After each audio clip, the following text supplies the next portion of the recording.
part 2 to ng pagpunta namin sa Tagaytay. After nga namin magpunta sa Picnic Grove at People's Park, dito na kami dumiretso sa Sky Ranch Tagaytay. Pagdating nga namin doon, inutusan ko na agad si Bebo na bumili ng ticket. Yung entrance fee ay 100 pesos each. Bilis nga lang kami nakabili dahil wala namang ganong tao. Maaga-aga pa kasi noong time na to, siguro 9 AM pa lang. Nagbihis na nga rin kami dahil pinagpawisan kami sa mga pinuntahan namin. Saktong-sakto nga lang yung weather ng pagpunta namin, sobrang maaliwalas nung panahon.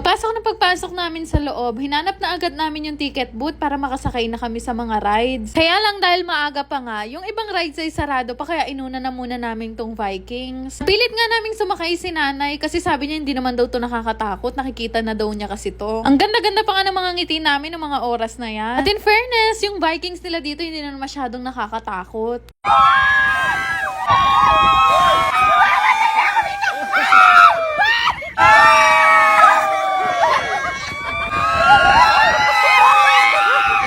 Grabe, hindi ko na-expect na ganun ka-wild yung Vikings nila dito. Sa lahat yata ng Vikings na nasakyan ko, ito yung pinakamalupit. Pagkatapos nga nun, ayaw na sumakay ni H2 at ni nanay. Kaya sabi ko sa kanila, magpunta na lang kami dito sa 4D. Actually, matagal ko na talaga gustong ma-experience to. Sayang lang dahil hindi nyo makikita yung loob dahil bawal mag-video. After nga nun, nahilo na kami ng bongga. Kaya sabi ko sa kanila, kumain na lang muna kami. Kagandahan nga dito sa Sky Ranch Tagaytay, napakadaming food na pwede mong pagpilian. At sobrang na-attract nga ako sa mga ice cream na to. Grabe, Jay, palung-palo sa mga chocolate. Ito nga yung mga napili ng mga kapatid ko. Nung nakakain at nakapagpahinga na kami, naisipan na ulit namin maglaro. Flashback nga sa akin nung nasa Japan ako kasi nanalo ako sa ganitong laro. Maya-maya nga, may tumabi sa aming isang pamilya. Nakakatuwa nga sila ate kasi nakilala nila ako. Naglakad-lakad na lang muna kami para makakita kami ng pwedeng sakyan o pwedeng paglaruan. At syempre, hindi daw kumpleto ang Sky Ranch experience mo kapag hindi ka naglaro ng basketball. Kaya naman, isinugal ko talaga yung 300 pesos ko para sa kapatid ko. At yata ng laro dito, sinubukan na namin pero hindi pa rin kami nakakapag-uwi ng mga unan. Sabi ko talaga sa kanila, sa dami ng ginastos ko sa mga laro na yun, hindi talaga ako papayad na walang maiuwing unan. Pero Diyos ko dahil, napakadaming ulit na namin nag-shoot dito, wala pa rin naipapasok. Kaya naman, lumipat na naman kami sa panibagong laro at ito naman ang ikutan ng madaming bibe. Ang mechanics naman ng laro na to ay mamimiduwas ka ng mga bibe. Tapos, merong mga number yung mga bibe na yan at pataasan lang na makukuha. Kapag mas mataas yung nakuha mo, mas malaki daw yung premyo na makukuha mo. Kahit sa totoo lang, puro 1 lang naman nakasulat sa mga bibe na yan. Pero kainaman sa bibi na to, may makukuha ka pa rin naman kahit papaano. Nga lang kailangan mong gumastos ng 2,000 bago mo makuha yan. After that, sa ilang oras na pamimilit sa akin ni Bebo na sumakay dito, hindi pa rin niya ako napilit kaya sabi ko sa kanya, mag-isa ka na lang sumakay. Kaabnuyan naman niya, sumakay nga siya na mag-isa. Nagka-trauma kasi talaga ako sa ganitong rides nung sumakay ako sa EK. Grabe talaga to si Bebo, lakas ng trip. Sumunod naman, inaya ko si Diche na sumakay sa roller coaster. Diche naman ang lagi ko nakakasama pagka sa ganitong mga rides.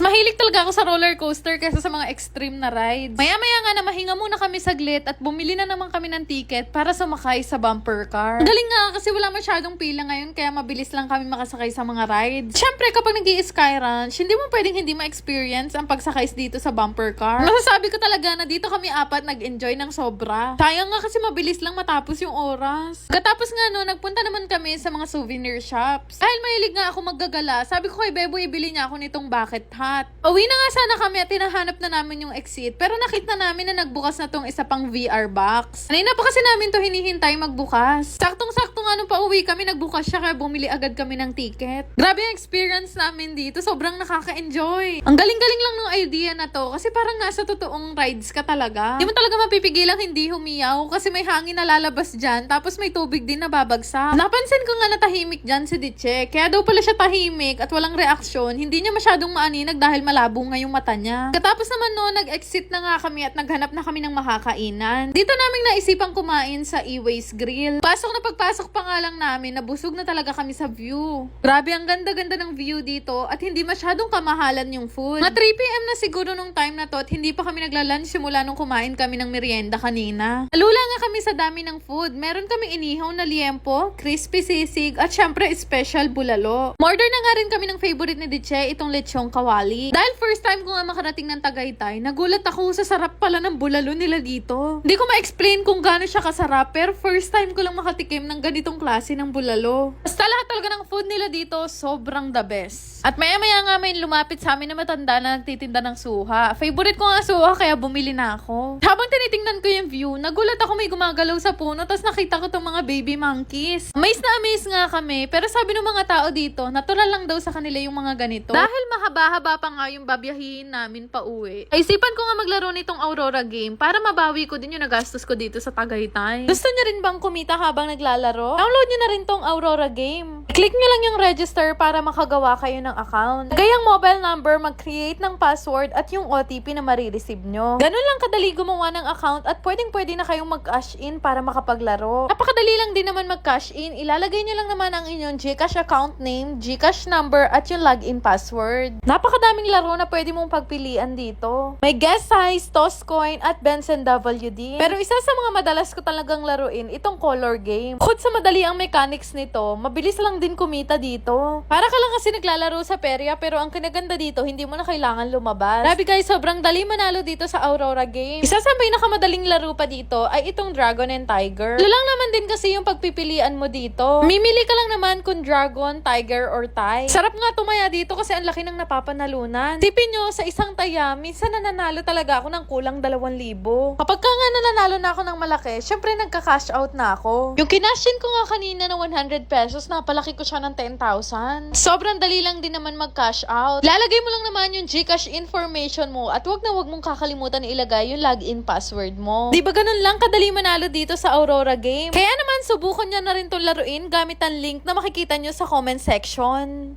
Yan lang naman. Salamat!